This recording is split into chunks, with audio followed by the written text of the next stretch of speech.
حضرت علی رضی اللہ تعالیٰ عنہ نے فرمایا، اللہ تعالیٰ عاجز کو پسند کرتا ہے اور عاجزی بارگاہ خداوندی میں مقبول ہے۔ مومن کی شرافت اس کا ایمان اور اس کی عزت اللہ تعالیٰ کی اطاعت و فرما برداری میں ہے۔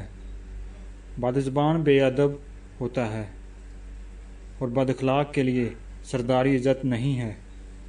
جو حق کے سوا کسی اور ذریعے سے عزت طلب کرے وہ ذلت اٹھاتا ہے۔ اپنے دن کا آغاز صدقہ دینے سے شروع کرو، اس دن تمہاری کوئی دعا رد نہیں کی جائے گی، اور اچھی بات بتانا بھی صدقہ ہے۔ ہر حال میں حق کی جانب رجوع کرو، کیونکہ جو شخص حق سے جدا ہو جاتا ہے وہ ہلاک ہو جاتا ہے۔ انصاف یہ ہے کہ انسان پہلے نفس کے ساتھ انصاف کرے۔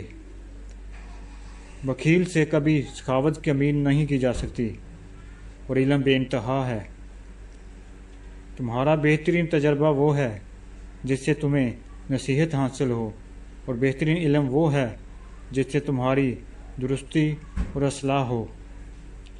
تمہارا بہترین تجربہ وہ ہے علم کی اطاعت کرو، جہالت کی نافرمانی کرو، اس میں دونوں جہانوں کی کامیابی پوشیدہ ہے۔